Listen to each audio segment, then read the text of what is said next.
Hello everyone, welcome to my channel. आज का जो टॉपिक है, एक टॉपिक से क्वेश्चन नहीं है, कई टॉपिक से क्वेश्चन है। तो ये एमसीक्यूज बहुत ही इंपॉर्टेंट है। और वीडियो देखने से पहले वीडियो को सब्सक्राइब कर दीजिए और ज़्यादा से ज़्यादा संख्या में पढ़ने वाले बच्चों के बीच में शेयर कर दीजिए। चलिए आज का पहला क्वेश्चन देखते हैं। पहला क्वेश्चन है, हम प्रारंभिक समाजीकरण कहाँ पर सीखते हैं? हम प्रारंभिक समाजीकरण कहाँ पर सीखते हैं? तो ऑप्शन है ए विद्यालय में, बी परिवार में, सी समाज में और डी उपरोक्त सभी। तो प्रारंभिक समाजीकरण कहाँ सीखते हैं? परिवार में सीखते हैं। ऑप्शन बी जो है राइट होगा।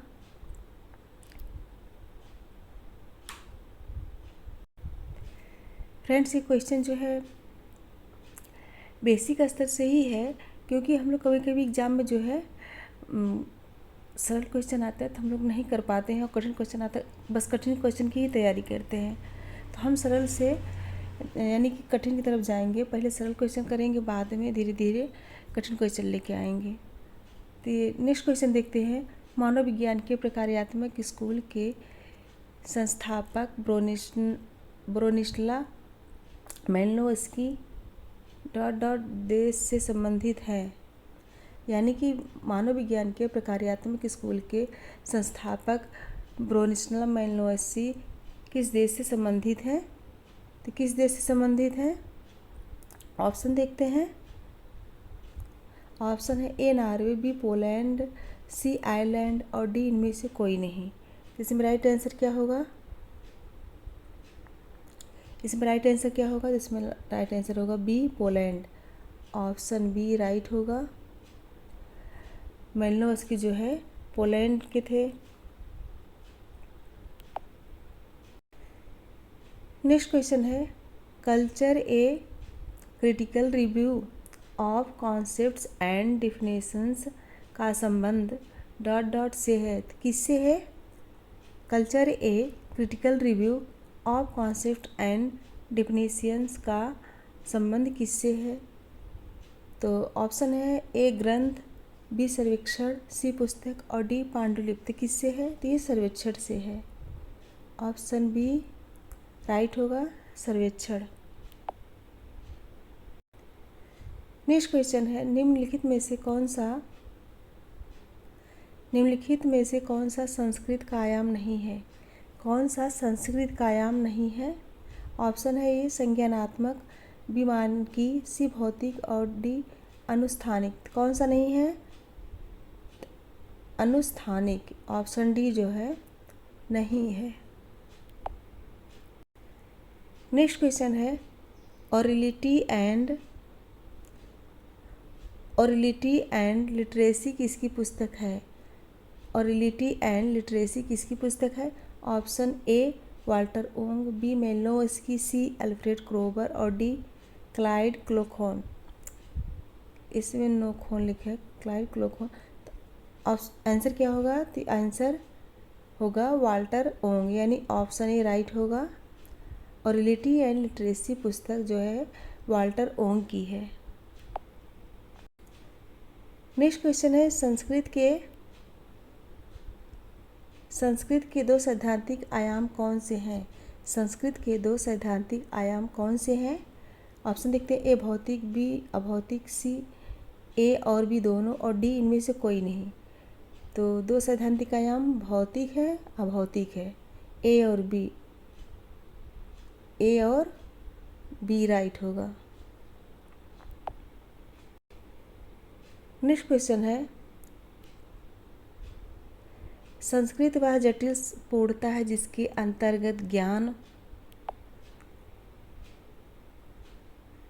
विश्वास, कला, नीति, कानून,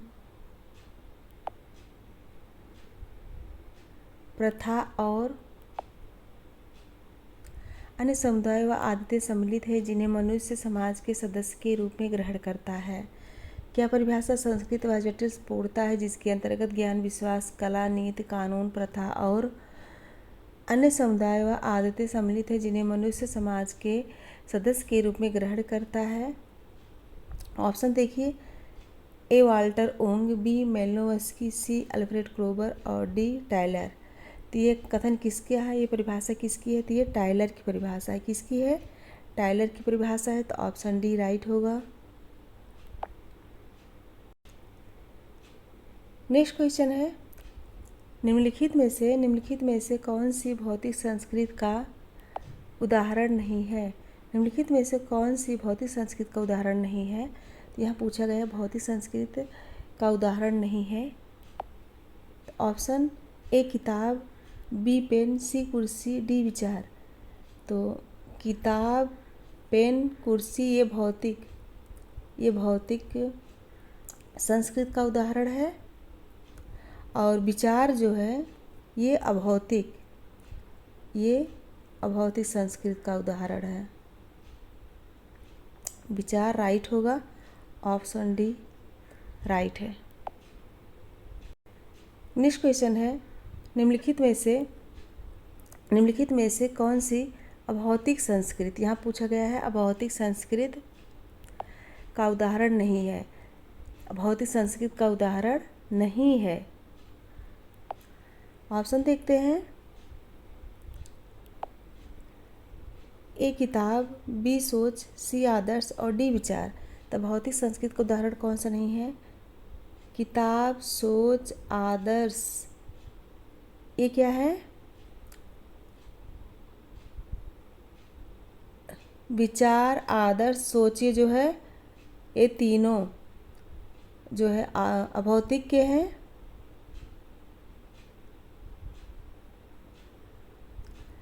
और किताब जो है ये भौतिक का है। किसका है? भौतिक। तो राइट आंसर होगा ए किताब। किताब जो है ये भौतिक का है, बाकी सोच, आदर्श और विचार ये भौतिक संस्कृति के उदाहरण है। नेक्स्ट क्वेश्चन है, जब संस्कृति एक दूसरे के संपर्क में आती है तभी डॉट डॉट की उत्पत्ति होती है। जब संस्कृति एक दूसरे के संपर्क में आती है तभी उत्पत्ति होती है किसकी? ए वस्तुनिष्ठता, बी निर्जातीयता और सी सामान्यीकरण और डी इनमें से कोई नहीं। तो इसमें राइट आंसर क्या होगा? तो इसमें राइट आंसर होगा बी निर्जातीयता। ऑप्शन बी करेक्ट होगा। नेक्स्ट क्वेश्चन है, सामंती व्यवस्था कहाँ पर प्रचलित थी? सामंती व्यवस्था कहाँ पर प्रचलित थी? ऑप्शन है अफ्रीका, बी एशिया, सी यूरोप और डी अमेरिका। तो सामंती व्यवस्था जो है यूरोप में प्रचलित थी। कहाँ पर प्रचलित थी? यूरोप में। ऑप्शन बी राइट होगा। सामंती व्यवस्था पूछा गया है। नेक्स्ट क्वेश्चन है, व्यक्तियों का ऐसा समूह जो आपस में एक दूसरे के साथ सामाजिक संबंध रखते हैं क्या कहलाता है? व्यक्तियों का ऐसा समूह जो आपस में एक दूसरे के साथ सामाजिक संबंध रखते हैं क्या कहलाता है? ऑप्शन है ए सामाजिक समूह, बी अर्ध समूह और सी वैधानिक समूह और डी इनमें से कोई नहीं। तो एक दूसरे के साथ जो सामाजिक संबंध रखते हैं तो उसे हम क्या कहेंगे? उसे हम कहेंगे सामाजिक समूह, यानी कि ऑप्शन ए राइट होगा। उसे हम सामाजिक समूह कहेंगे। नेक्स्ट क्वेश्चन है, लोगों का ऐसा जमावड़ा जो एक समय में एक ही स्थान पर इकट्ठे होते हैं। लोगों का ऐसा जमावड़ा जो एक समय में एक ही स्थान पर इकट्ठे होते हैं जिनका आपस में कोई निश्चित संबंध नहीं होता क्या कहलाता है? लोगों का ऐसा जमावड़ा जो एक समय में एक ही स्थान पर इकट्ठे होते हैं जिनका आपस में कोई निश्चित संबंध नहीं होता, तो उसे हम क्या कहते हैं? वह क्या कहलाता है? ऑप्शन ए सामाजिक समूह, बी अर्ध समूह, सी वैधानिक समूह और डी इनमें से कोई नहीं। तो वह क्या कहलाता है? वह अर्ध समूह कहलाता है। ऑप्शन बी, क्योंकि वो थोड़ी देर के लिए इकट्ठे होते हैं तो इसे हम अर्ध समूह कहेंगे। नेक्स्ट क्वेश्चन है, निम्नलिखित में से कौन सी सामाजिक स्तरीकरण की विशेषता नहीं है? तो यहाँ पूछा गया निम्नलिखित में से कौन सी सामाजिक स्तरीकरण की विशेषता नहीं है। ऑप्शन देखते हैं। ए स्तरीकरण काफ़ी पुराना है। बी स्तरीकरण की प्रकृति सामाजिक है। और सी स्तरीकरण के विभिन्न स्वरूप होते हैं जैसे आयु, वर्ग, जाति। और डी प्रत्येक समाज में स्तरीकरण नहीं पाया जाता है। तो यहाँ क्या पूछा गया, स्तरीकरण की विशेषता नहीं है, तो इसमें राइट आंसर होगा डी। स्तरीकरण समाज में, प्रत्येक समाज में स्तरीकरण नहीं पाया जाता है, तो ये गलत है, क्योंकि स्तरीकरण जो है हर समाज में पाया जाता है। तो इसका राइट आंसर होगा डी। स्तरीकरण क्या है, सार्वभौमिक है और हर समाज में पाया जाता है। नेक्स्ट क्वेश्चन है, निम्नलिखित में से कौन सी जात के आधार पर स्तरीकरण की विशेषता नहीं है। क्या पूछा गया, जात के आधार पर स्तरीकरण की विशेषता नहीं है। ऑप्शन देखते हैं। ए जात व्यवस्था के स्तरीकरण में ब्राह्मण सबसे ऊंचे स्तर पर हैं तथा शूद्र निम्न स्तर पर हैं। नेक्स्ट है, यह स्तरीकरण जब पूर्णतः बंद है। और नेक्स्ट है, जो व्यक्ति जिस जात में जन्म लेता है समाज में उसे उसी जात का संस्करण प्राप्त होता है। ऑप्शन डी, समाज को 3 वर्णों में विभाजित किया गया है। तो इसमें कौन सा सही होगा, तो इसमें जो है सही होगा ऑप्शन। नेक्स्ट क्वेश्चन है, निम्नलिखित में से कौन सी जात के आधार पर स्तरीकरण की विशेषता नहीं है। जात के आधार पर पूछा गया है, जात के आधार पर स्तरीकरण की विशेषता नहीं है, तो कौन सी नहीं है। ऑप्शन देखते हैं। ए जात व्यवस्था के स्तरीकरण में ब्राह्मण सबसे ऊंचे स्तर पर है और शूद्र निम्न स्तर पर है। और बी है, यह स्तरीकरण अपूर्णता बंद है।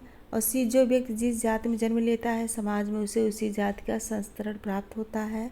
और डी है, समाज को 3 वर्णों में विभाजित किया गया है।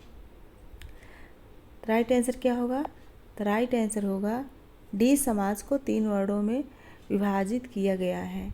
Option D is correct answer. Next question है, निम्न में से क्या एक खुली व्यवस्था है।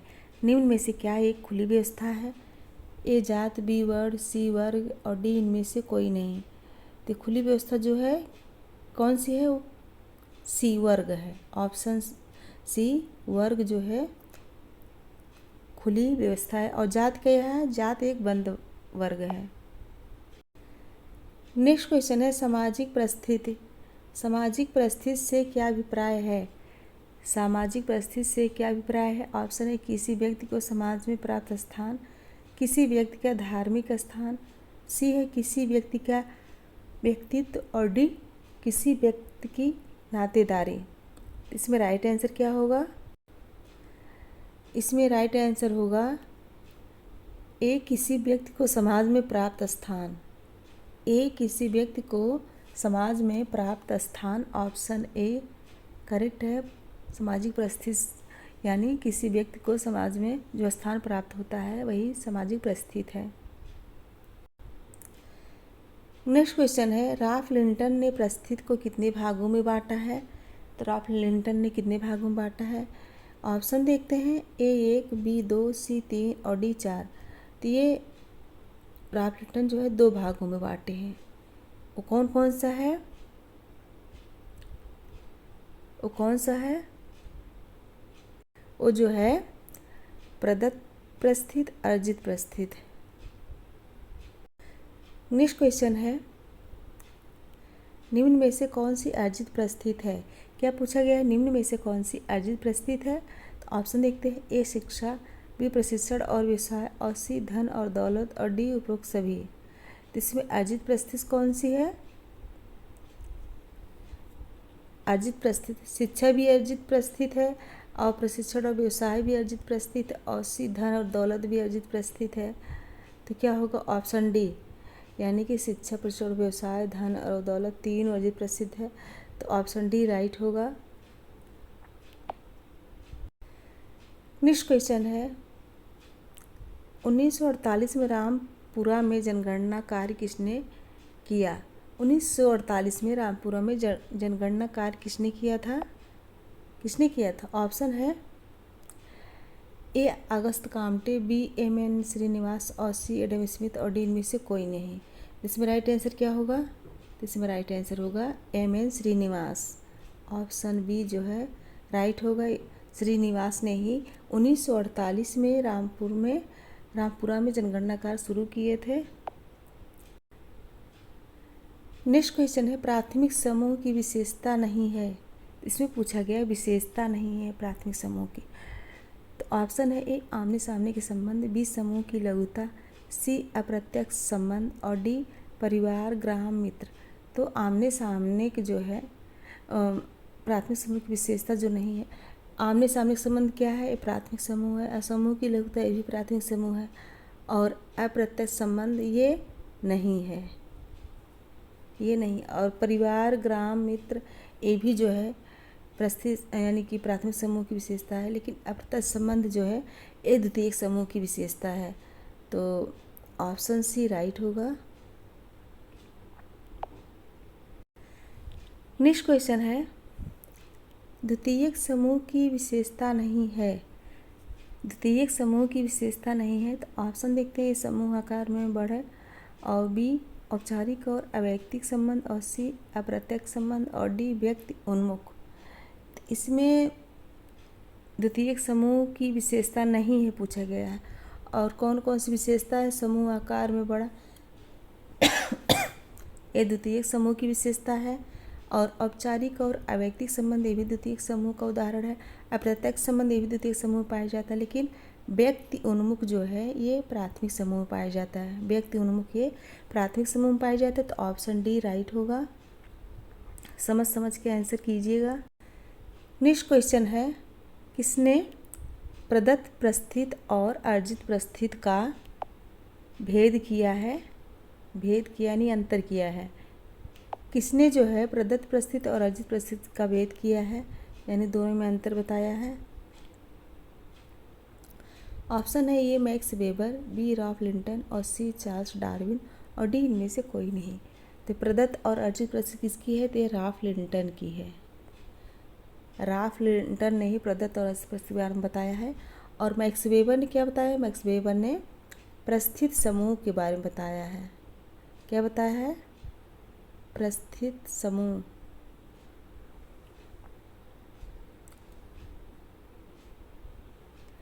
ये मैक्स वेबर ने बताया है और ये दोनों लिंटन ने बताया है। नेक्स्ट क्वेश्चन है कार्ल मार्क्स ने समाज के बारे में क्या संकल्पना प्रस्तुत की? यहाँ गलत थोड़ा हो गया है। कार्ल मार्क्स ने समाज के बारे में क्या संकल्पना प्रस्तुत की है? ये गलत है। तो यहाँ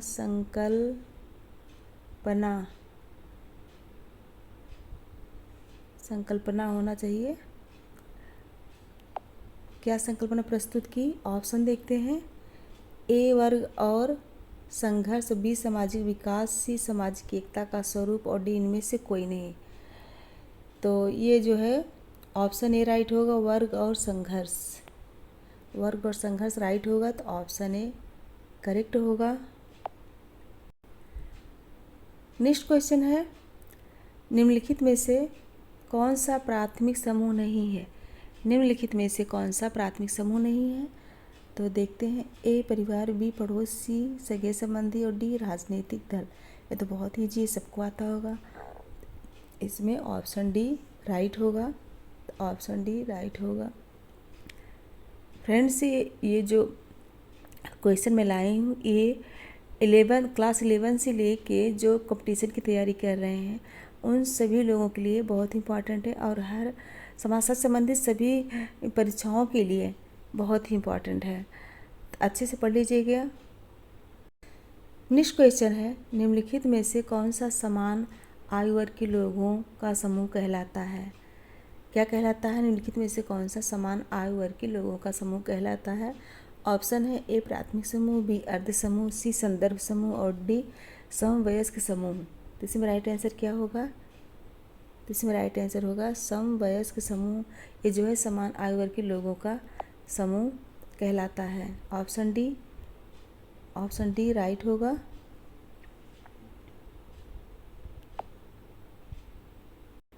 नेक्स्ट क्वेश्चन है निम्नलिखित में से कौन सा द्वितीयक समूह का उदाहरण है। क्या पूछा गया? द्वितीयक समूह का उदाहरण है। ऑप्शन देखते हैं। ए अस्पताल, बी विद्यालय, सी कार्यालय और डी उपरोक्त सभी। तो द्वितीयक समूह का उदाहरण कौन सा है? अस्पताल, विद्यालय, कार्यालय तीनों द्वितीयक समूह के उदाहरण हैं, यानी कि उपरोक्त सभी। ऑप्शन डी राइट होगा। ऑप्शन डी राइट होगा, उपरोक्त सभी। नेक्स्ट क्वेश्चन है पितृसत्तात्मक परिवार संरचनाओं में अधिकार और प्रभाव किसके पास होते हैं? पितृतंत्रात्मक परिवार संरचनाओं में अधिकार और प्रभाव किसके पास होते हैं? ए पितृतंत्रात्मक परिवार के बारे में पूछा गया। तो ऑप्शन देखते हैं। ए स्त्री के पास, बी पुरुष के पास, सी वृद्धों के पास और डी इनमें से कोई नहीं। तो इसका राइट आंसर क्या होगा? तो इसका राइट आंसर क्या होगा? ऑप्शन बी पुरुष के पास। ऑप्शन बी पुरुष के पास जो है अधिकार और प्रभाव होते हैं। तो ऑप्शन बी राइट होगा।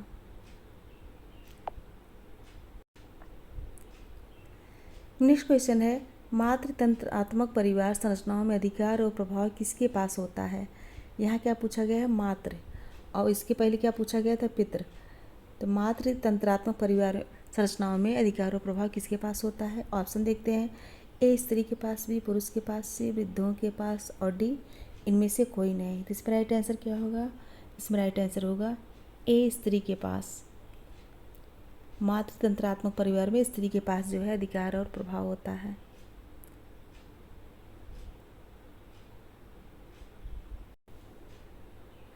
नेक्स्ट क्वेश्चन है फ्रेंड्स, ये पुस्तक का नाम है the Protestant ethic and the spirit of capitalism. यह पुस्तक किसकी है? The Protestant ethic and the spirit of capitalism. यह पुस्तक किसकी है? तो ऑप्शन देखिए। ए मैक्स वेबर, बी रूसो, सी अरस्तु और डी कार्ल मार्क्स। ये पुस्तक जो है किसकी है? बहुत ही इंपॉर्टेंट है। तो ये पुस्तक जो है मैक्स वेबर की है। किसकी है? मैक्स वेबर की है। ऑप्शन ए बहुत ही इंपॉर्टेंट है। अगला क्वेश्चन है निम्नलिखित में से कौन सा सामाजिक संस्था का प्रकार है? सामाजिक संस्था का प्रकार पूछा गया है। देखिए, आप लोग पढ़ते हो जान लिए होंगे कि हर टॉपिक से मैं क्वेश्चन लाती हूँ।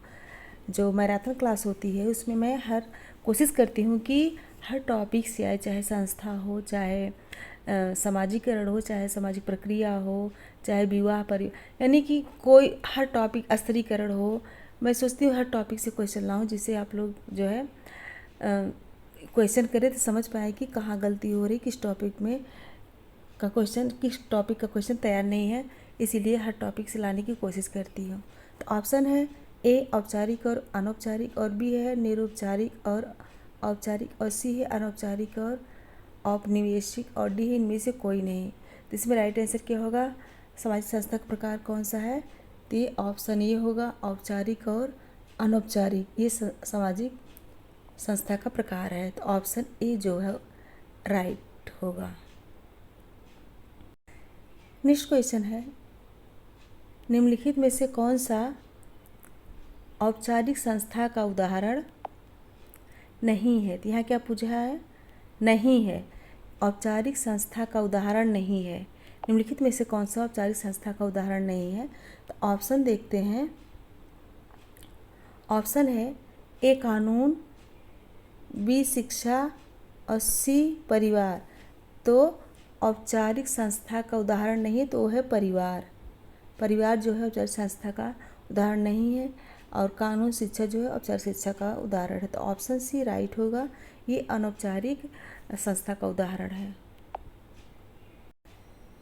नेक्स्ट क्वेश्चन है निम्नलिखित में से कौन सा अनौपचारिक संस्था, यहाँ क्या पूछा गया? अनौपचारिक संस्था का उदाहरण नहीं है। तो यहाँ अनौपचारिक संस्था का उदाहरण नहीं है, तो कौन सा है? ऑप्शन देखते हैं। ए परिवार, बी विवाह, सी नातेदारी और डी शिक्षा।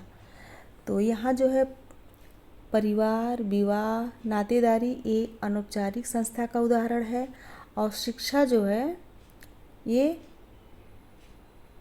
अनौपचारिक का उदाहरण नहीं, ये है औपचारिक, यानी डी सही होगा। शिक्षा औपचारिक संस्था का उदाहरण है। नेक्स्ट क्वेश्चन बहुत ही इंपॉर्टेंट है, इसको देखिए। यह तर्क किसने दिया था कि यदि महिलाएं परिवार की देखभाल करें और पुरुष घर की जीविका चलाएं तो आधुनिक औद्योगिक समाज श्रेष्ठ कार्य निष्पादन करते हैं। फिर से सुनिए, यह तर्क किसने दिया था कि यदि महिलाएं परिवार की देखभाल करें और पुरुष घर की जीविका चलाएं तो आधुनिक औद्योगिक समाज श्रेष्ठ कार्य निष्पादन करते हैं। ऑप्शन देखिए, ए समाजवादियों ने, बी प्रकारवादियों ने, सी महिलावादियों ने और डी इनमें से कोई नहीं। तो इसमें राइट आंसर क्या होगा? बी होगा, प्रकारवादियों ने। प्रकारवादियों ने, ऑप्शन बी राइट होगा। नेक्स्ट क्वेश्चन है, स्वतंत्रता के बाद भारत में संयुक्त परिवार में निरंतर वृद्धि हुई है, इसका कारक था भारत में औसत आयु में वृद्धि होना। उपरोक्त कथन किसका है? क्या पूछा गया? स्वतंत्रता के बाद भारत में संयुक्त परिवार में निरंतर वृद्धि हुई है, इसका कारक था भारत में औसत आयु में वृद्धि होना। उपरोक्त कथन किसका है? ऑप्शन देखते हैं। ए एम शाह और बी एम एस धीर और सी एम पी गोपाल और डी इनमें से कोई नहीं। तो ये कथन किसका है? तो ये कथन जो है ए एम शाह का है। ऑप्शन ए राइट है, शाह ने कहा था। अगला क्वेश्चन है, अपनी ही जात में विवाह करना डॉट डॉट कहलाता है। अपनी ही जात में विवाह करना क्या कहलाता है? ऑप्शन है ए बहिर्विवाह, बी अंतर्विवाह, सी बहुविवाह और डी इनमें से कोई नहीं। तो अपनी जात में विवाह करना क्या कहलाता है? तो अंतर्विवाह कहलाता है। ऑप्शन बी राइट होगा। ऑप्शन बी अंतर्विवाह कहलाता है। नेक्स्ट क्वेश्चन है, रक्त के माध्यम से बने नातेदारों को क्या कहा जाता है? रक्त के माध्यम से बने नातेदारों को क्या कहते हैं? ऑप्शन है ए वैवाहिक नातेदार और बी समरक्त नातेदार और सी ए और बी दोनों और डी इनमें से कोई नहीं। तो उसे हम क्या कहते हैं जो रक्त के आधार पर नातेदार बनते हैं? कहते हैं उसे हम समरक्त नातेदार कहेंगे। क्या कहेंगे? समरक्त नातेदार कहेंगे। क्या कहेंगे? समरक्त नातेदार कहेंगे। ऑप्शन बी राइट होगा। जो रक्त के माध्यम से नातेदार होते हैं उन्हें हम समरक्त नातेदार कहेंगे। ऑप्शन बी राइट होगा। नेक्स्ट क्वेश्चन है, औपचारिक शिक्षा का उदाहरण है। औपचारिक शिक्षा का उदाहरण क्या है? ऑप्शन है ए घर, बी पड़ोस, सी समाज और डी स्कूल। तो औपचारिक शिक्षा का उदाहरण क्या है? ये घर, पड़ोस, समाज क्या है? अनौपचारिक शिक्षा का उदाहरण। अनौपचारिक शिक्षा का उदाहरण है ये तीनों। और स्कूल जो है ये औपचारिक, स्कूल औपचारिक शिक्षा का उदाहरण है, यानी कि औपचारिक शिक्षा का उदाहरण है। तो ऑप्शन डी राइट होगा। Option D. नेक्स्ट क्वेश्चन है, अनौपचारिक शिक्षा का उदाहरण है। यहाँ क्या पूछा गया है? अनौपचारिक शिक्षा का उदाहरण पूछा गया, कौन सा है? औपचारिक और अनौपचारिक दो प्रकार का होता है ना, तो यहाँ अनौपचारिक पूछा गया। तो ऑप्शन देखते हैं, ए कॉलेज, बी शिक्षण संस्थान और सी समाज और डी स्कूल। तो यहाँ अनौपचारिक शिक्षा का उदाहरण क्या है? समाज है। और औपचारिक में कॉलेज, शिक्षण संस्थान, स्कूल है।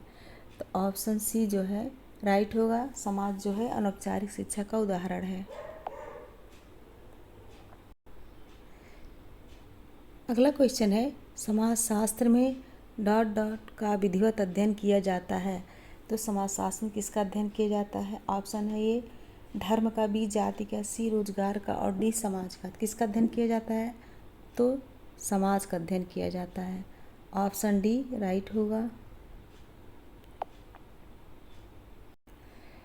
प्रधानमंत्री आवास योजना कब शुरू की गई? प्रधानमंत्री आवास योजना कब शुरू की गई? ऑप्शन है ए 2012, बी 2013, सी 2016 और डी है 2020। कब शुरू की गई? ये जो है 2016 में शुरू की गई। तो ऑप्शन सी राइट होगा।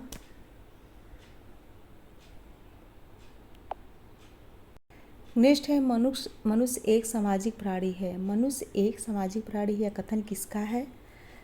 ऑप्शन देखते हैं। ए अरस्तु, बी प्लेटो, सी सुकरात और डी मैक्स वेबर। तो फ्रेंड्स ये रिवीजन क्लास है, इसमें रिवीजन क्लास है और अलग से भी क्वेश्चन डाली हूँ, लेकिन ज़्यादा करके पुराने जो क्वेश्चन देती थी उसी का रिवाइज आज करा रही हूँ। तो इसमें राइट आंसर क्या होगा? तो इसमें राइट आंसर है ए अरस्तु।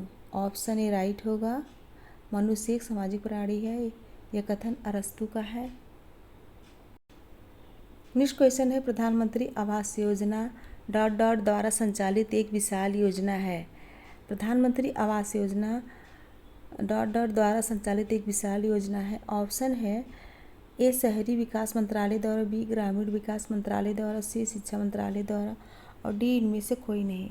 इसका राइट आंसर क्या होगा? तो इसका राइट आंसर होगा बी ग्रामीण विकास मंत्रालय द्वारा। ऑप्शन बी राइट होगा, ग्रामीण विकास मंत्रालय द्वारा। नेक्स्ट क्वेश्चन है समाजशास्त्र शब्द किसके द्वारा गढ़ा गया था? समाजशास्त्र शब्द किसके द्वारा गढ़ा गया था? तो ऑप्शन है ए मिल्स द्वारा, बी माल्थस द्वारा, सी अगस्त कांटे द्वारा और डी इनमें से कोई नहीं। तो किसके द्वारा गढ़ा गया था? तो सब इजी है। तो ऑप्शन सी अगस्त कांटे द्वारा। तो ऑप्शन सी राइट हो गया।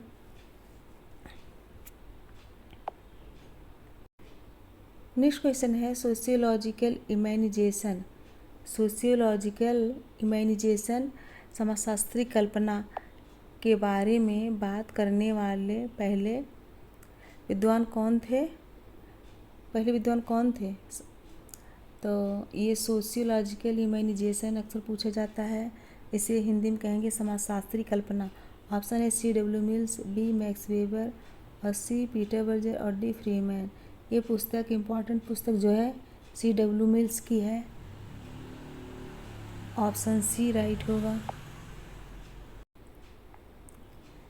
नेक्स्ट क्वेश्चन है समाज के प्रमुख विशेषताएं कौन सी है? समाज की प्रमुख विशेषताएं कौन सी है? ऑप्शन है ए समाज अमूर्त है, बी समाज में समानता और भिन्नता है, सी समाज परिवर्तनशील है और डी उपरोक्त सभी। इसमें राइट आंसर क्या होगा? तो डी उपरोक्त सभी। ऑप्शन डी राइट होगा। ऑप्शन डी इस करेक्ट आंसर। अमूर्त भी है और समाज में समानता और भिन्नता भी पाया जाता है और समाज परिवर्तनशील भी होता है। नेक्स्ट क्वेश्चन है समाजशास्त्र को विषय के रूप में सबसे पहले किस देश में पढ़ाया गया? समाजशास्त्र को एक विषय के रूप में सबसे पहले किस देश में पढ़ाया गया था? ऑप्शन है ए अमेरिका में, बी जर्मनी, सी जापान और डी नाइजीरिया। कहाँ पढ़ाया गया था एक विषय के रूप में? तो यह अमेरिका में पढ़ाया गया। और भारत में अगर पूछा जाएगा तो भारत में कहाँ सबसे पहले पढ़ाया गया? तो मुंबई में। तो ऑप्शन ए राइट होगा।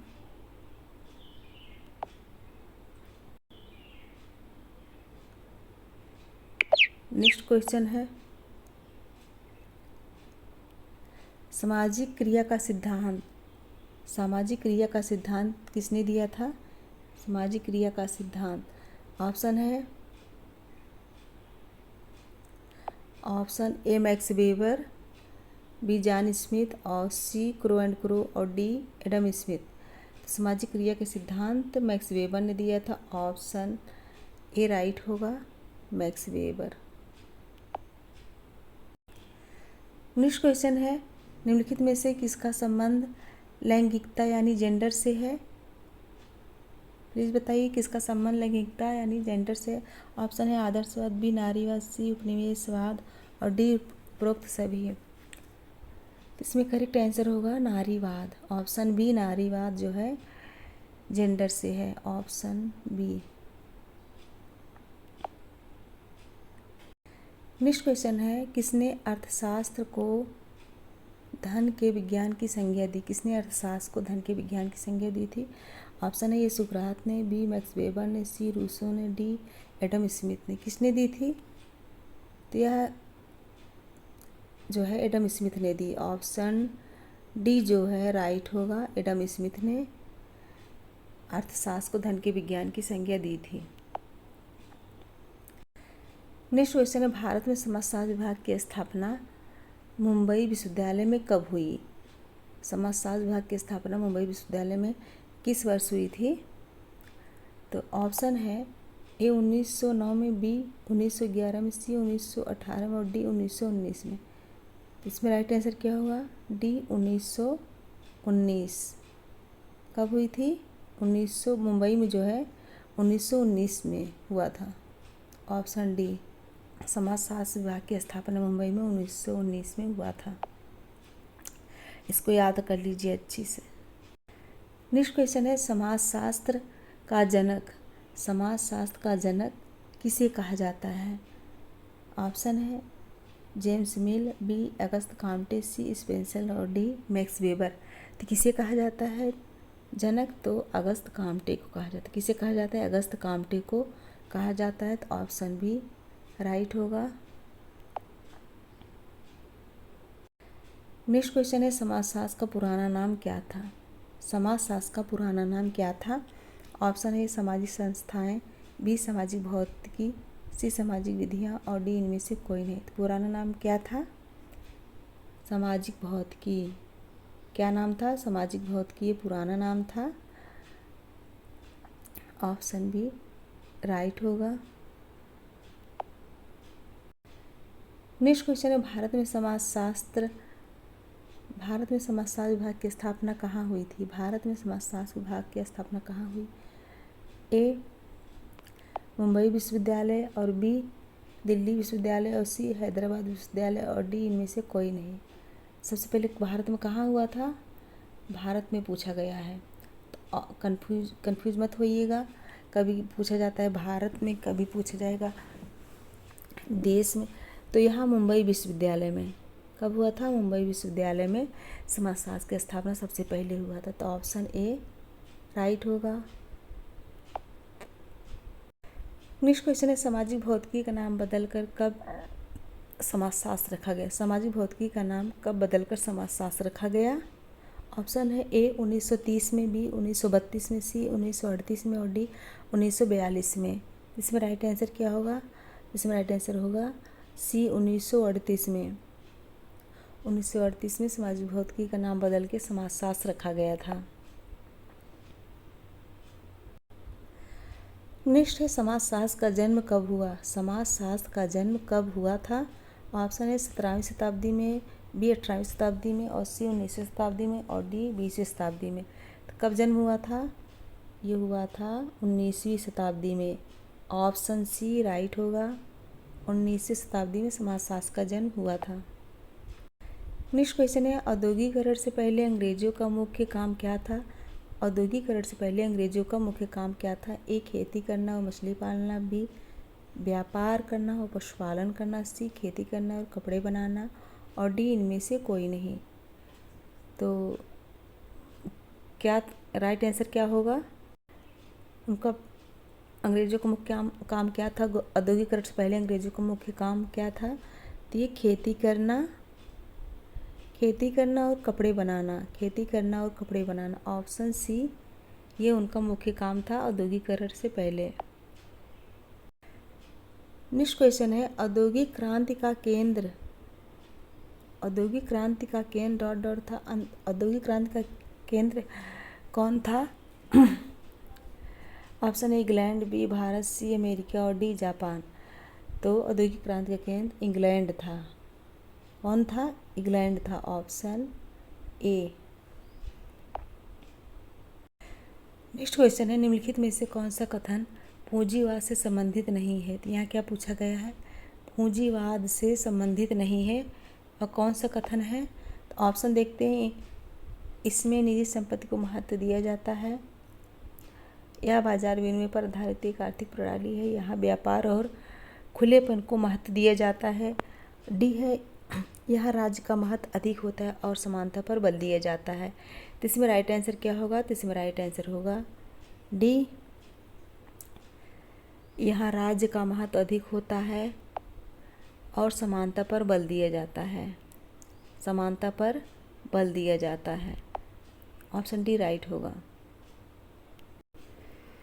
नेक्स्ट क्वेश्चन है, सोशल स्ट्रक्चर ऑफ वैल्यू नामक पुस्तक के लेखक कौन है?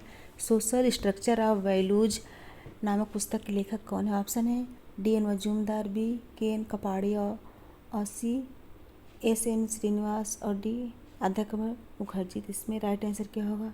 इसमें राइट आंसर होगा डी राधा कमल मुखर्जी। ऑप्शन डी राइट होगा।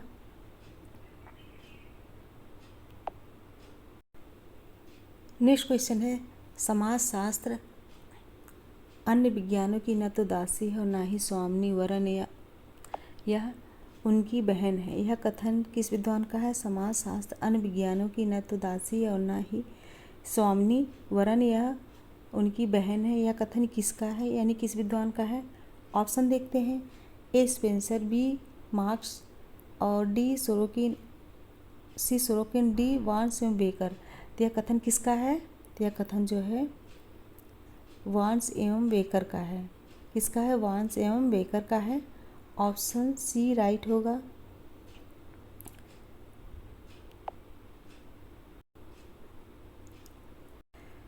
नेक्स्ट क्वेश्चन है, समस्त विज्ञान की एकता। नेक्स्ट क्वेश्चन है, समस्त विज्ञान की एकता केवल उसकी पद्धति में है, उसकी विषय वस्तु में नहीं। समस्त विज्ञान की एकता केवल उसकी पद्धति में है, उसकी विषय वस्तु में नहीं। यह कथन किसका है? ऑप्शन है A Karl Pearson, B Stuart change और सी लुंडबर्ग और डी बर्नार्ड। यह किसका कथन है? तो ये ऑप्शन ए कार्ल पियर्सन का है। किसका है? Karl Pearson. Option A correct होगा। नेक्स्ट क्वेश्चन है, समाजशास्त्र की सर्वप्रथम पुस्तक कौन सी है? समाजशास्त्र की सर्वप्रथम पुस्तक कौन सी है? ऑप्शन है A society, B sociology, C principle of sociology, D उपरोक्त में से कोई नहीं। कौन सी प्रथम पुस्तक है? Option C principle of sociology. Principle of sociology समाजशास्त्र की प्रथम पुस्तक है। और ये किसकी पुस्तक है? तो ये जो है स्पेंसर की पुस्तक है। किसकी है? स्पेंसर की पुस्तक है। ऑप्शन सी राइट होगा। ऑप्शन सी राइट होगा। नेक्स्ट क्वेश्चन है, समन्वयात्मक सिद्धांत के अनुसार समाज की प्रकृति कैसी होती है? ऑप्शन ए स्वाभाविक और बी असामाजिक होती है और सी सामाजिक और डी काल्पनिक। तो समन्वयात्मक सिद्धांत के अनुसार समाज की प्रकृति जो है स्वाभाविक होती है। ऑप्शन ए स्वाभाविक होती है। ऑप्शन ए राइट होगा। नेक्स्ट क्वेश्चन है, बीर स्टीड के अनुसार समाजशास्त्र एक विज्ञान है। तो कैसा विज्ञान है? किस तरह का? तो ऑप्शन है आत्मनिर्भर, बी विशिष्ट और सी आदर्शात्मक और डी विशुद्ध।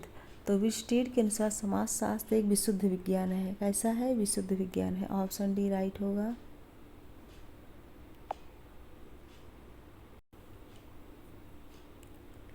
नेक्स्ट क्वेश्चन है, व्हाट इज सोशियोलॉजी पुस्तक किसने लिखी? व्हाट इज सोशियोलॉजी पुस्तक किसने लिखी? ऑप्शन है ए वार्ड, बी बोटोमोर, सी एलेक्स इंकल्स और डी सोरोकिन। तो व्हाट इज सोशियोलॉजी पुस्तक ये एलेक्स इंकल्स के द्वारा लिखी गई है। तो ऑप्शन सी राइट होगा, एलेक्स इंकल्स। ऑप्शन सी राइट होगा। नेक्स्ट क्वेश्चन समाजशास्त्र के समन्वयात्मक प्रवर्तक हैं। समाजशास्त्र के समन्वयात्मक प्रवर्तक हैं। ऑप्शन देखते हैं, मैक्स वेबर, बी जिन्सबर्ग और सी गिडिंग्स और डी वीरकांत। तो समाजशास्त्र के समन्वयात्मक प्रवर्तक कौन है? इसका राइट आंसर होगा बी जिन्सबर्ग। कौन है? जिन्सबर्ग है।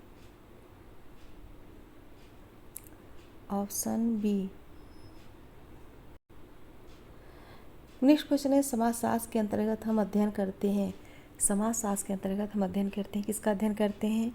ऑप्शन है ये सामाजिक समूहों का, बी सामाजिक प्रक्रियाओं का और सी सामाजिक संबंधों का और डी उपरोक्त सभी। तो समाजशास्त्र के अंतर्गत हम किसका अध्ययन करते हैं? उपरोक्त सभी।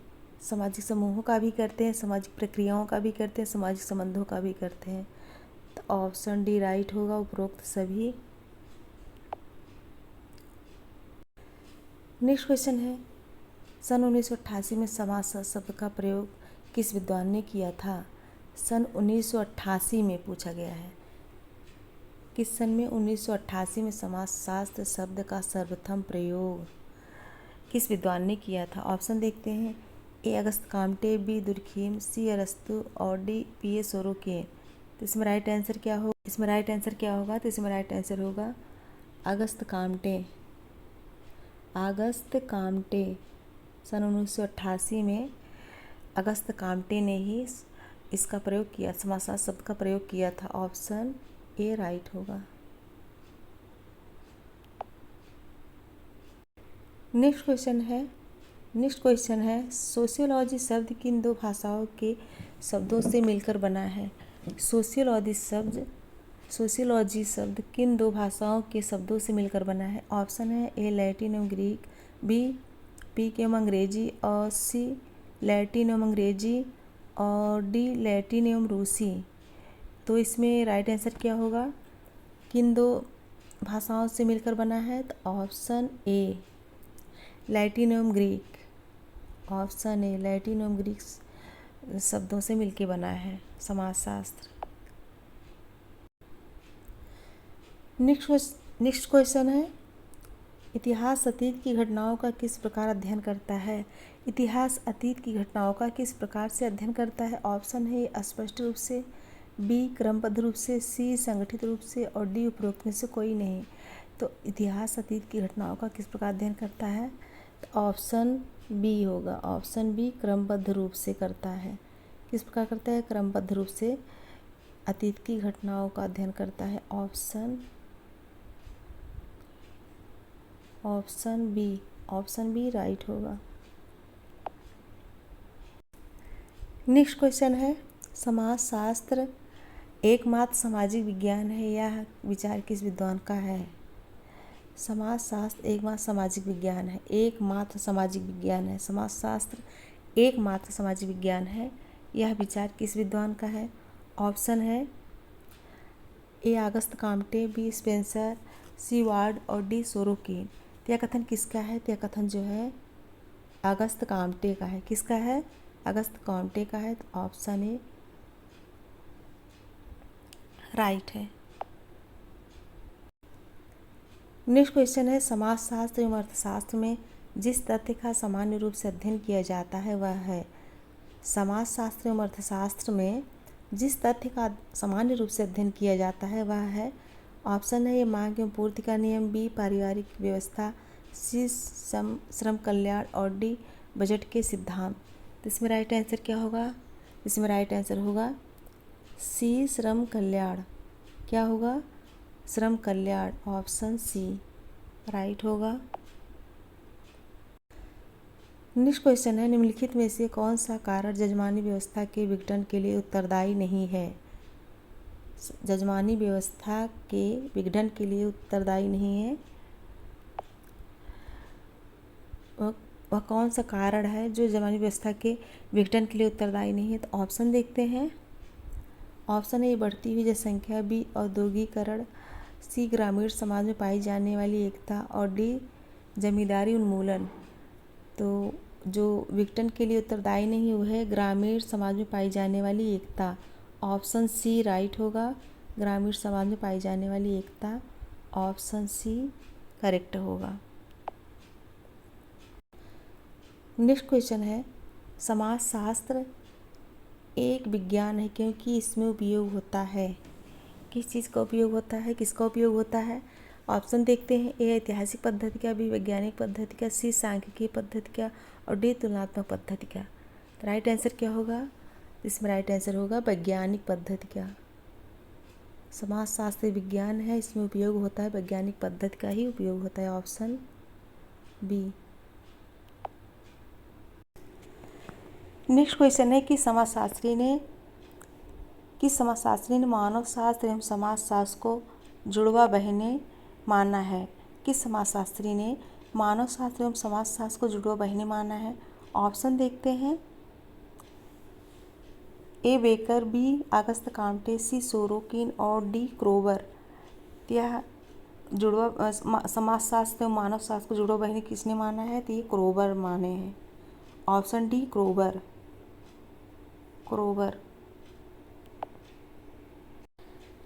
नेक्स्ट क्वेश्चन है, निम्नलिखित में से किस विद्वान ने अपनी पुस्तक सोशल ऑर्गेनाइजेशन में प्राथमिक समूह की अवधारणा को प्रतिपादित किया है? किस पुस्तक में सोशल ऑर्गेनाइजेशन में प्राथमिक समूह की अवधारणा को प्रतिपादित किया है? ऑप्शन देखते हैं, G.C. होमस और B.C. स्कूले और D.C. वोगार्ट्स और D.G. सेमेल।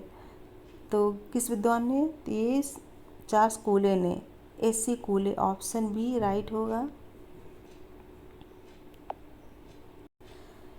नेक्स्ट क्वेश्चन है, किसी समूह की स्थापना किन व्यक्तियों द्वारा होती है? किसी समूह की स्थापना किन व्यक्तियों द्वारा होती है? ऑप्शन है, ए जिनके हित समान हो, बी जिनकी रुचि समान हो और सी जिनके पारिवारिक संबंध हो। किसी समूह की स्थापना किन व्यक्तियों द्वारा होती है? तो जिनके हित समान हो, जिनकी रुचि समान हो, जिनके पारिवारिक संबंध हो, तीनों जिसमें पाया जाता हो, यानी कि ऑप्शन डी राइट होगा। ऑप्शन डी राइट होगा।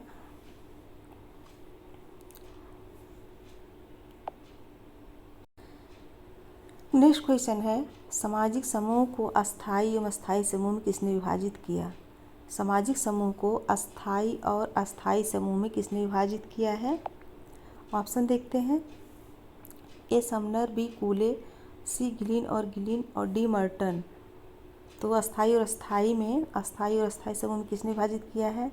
तो एक गिलिन एवं गिलिन। ऑप्शन सी राइट होगा। गिलिन और गिलिन ने ही अस्थायी एवं अस्थायी समूह में विभाजित किया है सामाजिक समूह को। तो ऑप्शन सी राइट होगा।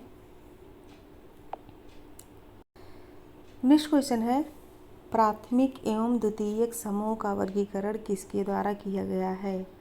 प्राथमिक एवं द्वितीयक समूह का वर्गीकरण किसके द्वारा किया गया है? ऑप्शन है, ए आगवन, बी मैकाइवर, सी कूले और डी लुंडवर। किसके द्वारा किया गया है? तो इसका राइट आंसर होगा कूले। ऑप्शन सी कूले ने ही प्राथमिक द्वितीयक समूह का वर्गीकरण किया है। नेक्स्ट क्वेश्चन है, संदर्भ समूह शब्द का सर्वप्रथम प्रयोग किसके द्वारा किया गया है? संदर्भ समूह शब्द का प्रयोग सर्वप्रथम किसके द्वारा किया गया है? ऑप्शन है, ए मर्टन, बी न्यूकॉम्ब, सी बोगार्ट्स और डी हाइमन। किसके द्वारा किया गया है? तो ये हाइमन द्वारा किया गया है। हाइमन। ऑप्शन डी राइट होगा, हाइमन। नेक्स्ट क्वेश्चन है, निम्नलिखित में से अस्थायी समूह है। क्या अस्थायी समूह कौन सा है? अस्थायी समूह, ए राज्य, बी भीड़, सी समाज और डी राष्ट्र। तो भीड़ जो है, भीड़ को ही अस्थायी समूह माना जाता है। तो ऑप्शन बी राइट होगा, अस्थायी समूह है। नेक्स्ट क्वेश्चन है, सभ्यता के विकास के साथ साथ समाज में समूह की संख्या क्या होती है? सभ्यता के विकास के साथ साथ समाज में समूह की संख्या, ऑप्शन है, ए घटती जाती है, बी बढ़ती जाती है, सी परिवर्तित होती है और डी प्रभावित हो जाती है। तो क्या होती है? बढ़ती जाती है। ऑप्शन बी राइट होगा। नेक्स्ट क्वेश्चन है, संदर्भ समूह होता है तो संदर्भ समूह क्या होता है? ए प्राथमिक समूह, बी द्वितीयक समूह, सी अंतर समूह और डी उपरोक्त में से कोई नहीं। तो संदर्भ समूह जो है ये द्वितीयक समूह होता है। क्या होता है? द्वितीयक समूह होता है। Option B. नेक्स्ट क्वेश्चन है, निम्नलिखित में से सामाजिक समूह का लक्ष्य कौन सा है? सामाजिक समूह का लक्ष्य कौन सा है? ऑप्शन है, ए सदस्यता, बी समानता, सी अनिवार्य सदस्यता और डी आदान प्रदान के संबंध। लक्ष्य कौन सा है? तो ये सदस्यता है। सामाजिक समूह का लक्ष्य सदस्यता है। तो ऑप्शन ए राइट होगा। नेक्स्ट क्वेश्चन है, जब कभी दो या दो से अधिक व्यक्ति एक साथ मिलते हैं, एक दूसरे समूह का निर्माण करते हैं, यह परिभाषा किस विद्वान द्वारा दी गई है? जब कभी दो या दो से अधिक व्यक्ति एक साथ मिलते हैं, एक दूसरे समूह का निर्माण करते हैं, परिभाषा किसके द्वारा दी गई है? जब कभी दो या दो से अधिक व्यक्ति एक साथ मिलते हैं, एक दूसरे को प्रभावित करते हैं, तो वे सामाजिक समूह का निर्माण करते हैं। तो परिभाषा किसके द्वारा दी गई है? ऑप्शन है ए मैकइवर एवं पेज, और बी जिन्सबर्ग और सी मर्टन, और डी आगवन एवं निमकॉफ। तो परिभाषा किसकी है? तो परिभाषा जो है आगवन एवं निमकॉफ की है। ऑप्शन डी राइट होगा। नेक्स्ट क्वेश्चन है, संदर्भ समूह नकारात्मक भी हो सकता है। संदर्भ समूह नकारात्मक भी हो सकता है, कथन किसका है? ऑप्शन देखते हैं, ए सैरी, बी क्लाइनबर्ग और सी हाइमैन, डी मर्टन। संदर्भ समूह नकारात्मक भी हो सकता है, कथन किसका है? ये कथन जो है क्लाइनबर्ग का है। ऑप्शन बी राइट होगा, क्लाइनबर्ग। नेक्स्ट क्वेश्चन है, निम्नलिखित में से कौन सा एक समूह रक्त संबंध पर आधारित होता है?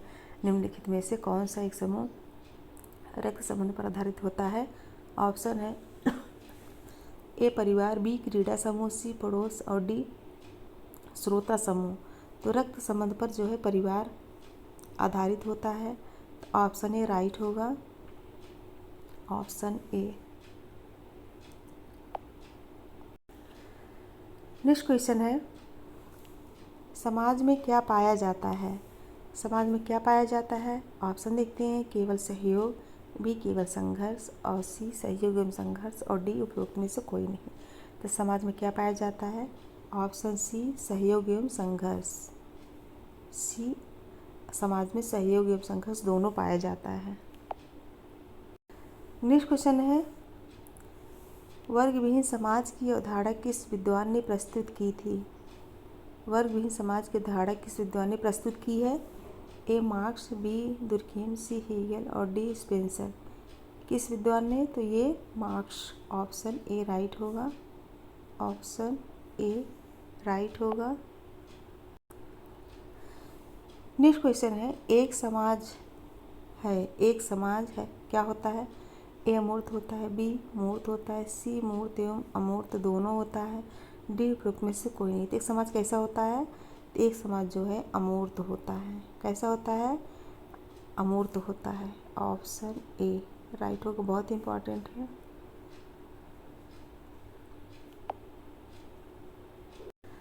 नेक्स्ट है, समुदाय होता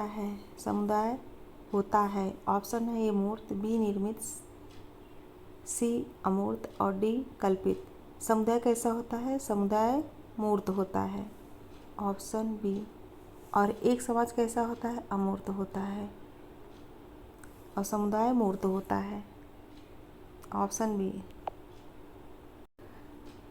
नेक्स्ट क्वेश्चन है, कम्युनिटी शब्द किस भाषा के दो शब्दों से मिलकर बना है? किस भाषा के दो शब्दों से मिलकर बना है? ए लैटिन, बी ग्रीक, सी जर्मन और डी फ्रेंच। तो ये लैटिन शब्दों से मिलकर बना है। ऑप्शन ए राइट होगा, लैटिन। नेक्स्ट क्वेश्चन है, सामुदायिक भावना को समुदाय का आधार किसने बनाया है? सामुदायिक भावना को समुदाय का आधार किसने बनाया है? इम्पॉर्टेंट है, यहाँ कुछ लोग दूसरा ही लिख देंगे। ए समनर, बी मैकइवर एवं पेज, सी टाइलर और डी किंग्सले डेविस। तो सामुदायिक भावना को समुदाय का आधार जो है मैकइवर एवं पेज ने बताया है। ऑप्शन बी मैकइवर एवं पेज। नेक्स्ट क्वेश्चन है, समाज एक जीवन रचना के समान है, यह कथन किसका है? जीवन रचना। Option A Spencer, B Marx, C बोगा और डी कूले। तो यह कथन किसका है? तो यह कथन जो है स्पेंसर का है। किसका है? स्पेंसर का है। ऑप्शन ए राइट होगा। नेक्स्ट क्वेश्चन है, मॉडर्न सोशियोलॉजी पुस्तक के लेखक कौन है? मॉडर्न सोशियोलॉजी पुस्तक के लेखक कौन है? ऑप्शन है ए Goldener, be green, C Sumner, D बोगार्ड्स। तो कौन है? तो इसका राइट आंसर होगा ए गोल्डनर। ऑप्शन ए राइट होगा। मॉडर्न सोशियोलॉजी पुस्तक के लेखक गोल्डनर है। नेक्स्ट क्वेश्चन है, संस्था को अदिश नियमों का संग्रह कौन विद्वान मानता है? संस्था को अदिश नियमों का संग्रह कौन विद्वान मानता है? अदिश नियमों का संग्रह। Option A Cooley, B Davis, C Sumner और डी एंडरसन। तो यह एंडरसन मानते हैं। ऑप्शन डी एंडरसन, अदिश नियमों का संग्रह जो है। नेक्स्ट क्वेश्चन है, समाज में सहयोग एवं संघर्ष पाया जाता है किंतु समिति में। ऑप्शन ए सहयोग एवं समानता, बी सहयोग व विरोध, सी केवल विरोध और डी केवल सहयोग। समाज में सहयोग एवं संघर्ष पाया जाता है कि समिति में क्या पाया जाता है? समिति में सहयोग एवं समानता पाया जाता है। क्या पाया जाता है? सहयोग एवं समानता। और समाज में सहयोग एवं संघर्ष जरूर ध्यान रखिएगा, बहुत ही इम्पॉर्टेंट है। फ्रेंड्स, आज इतना ही। ये ऑब्जेक्टिव टाइप क्वेश्चन बहुत ही इम्पॉर्टेंट है।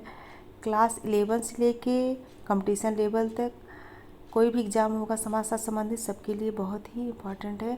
तो अच्छे से पढ़ लीजिएगा और वीडियो देखने के लिए बहुत बहुत धन्यवाद। Thank you so much.